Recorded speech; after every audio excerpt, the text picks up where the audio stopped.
So the Briggs Family Tea Service is just that, a tea service. It contains a teapot that represents George Briggs, who was a colonial fellow. His partner or wife, Woretermoeteyenner, who takes the form of the sugar bowl. His first daughter, Dolly, who takes the form of a creamer or a milk jug. And their three other children take the form of teacups. The Briggs family began with George Briggs, who came to Australia as a 15-year-old free settler from Dunstable in the UK. He settled in Tasmania, moved to the north-east of Tasmania, where he kind of learnt local Indigenous language, traded with local Indigenous people, and met his to-be wife, Woretermoeteyenner.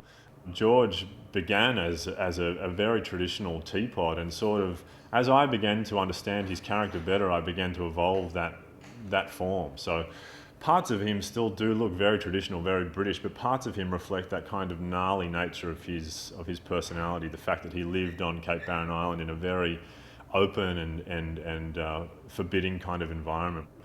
And Woretermoeteyenner was a for me, in my imagination of her, is a very regal woman. She was the daughter of the leader of her group.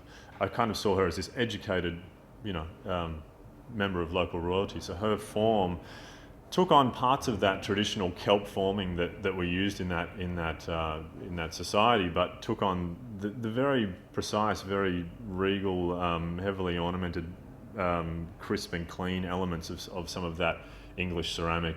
And the children basically evolve as an amalgam of their two parents. So they have elements from their British background, elements of precise ceramic construction, and elements of very organic kelp construction. There's also some inclusion of wallaby pelt, which was a very important commodity of the time, was used to trade and was very valuable at that particular point in time. And the children take on forms that are basically fusions of their parents, just like we are as children.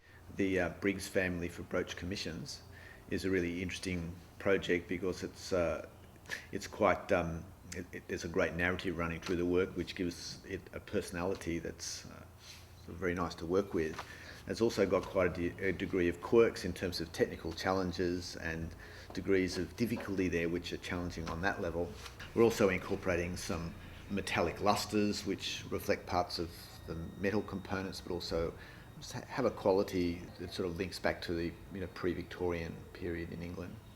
I think one of the unique aspects of this particular design is that we're working with Trent, preparing ceramic bases that are going to have they'll be augmented in some way by adding kelp or wallaby fur as the two examples, and that means that we've got to work with Trent really closely on. So we're working out methods of fixing, adapting the ceramic so that that's going to be possible. Those are things which are not conventional in terms of ceramic industry or a pure ceramic process. So there are quite a few idiosyncrasies there. Some of the most important things to people generally are relationships. More important than any possession could ever be are the relationships that we engage with our friends and family. I sort of thought if I could design objects that were based on those relationships, then perhaps those objects would remind its owner of that relationship and, in essence, remind the owner of themselves.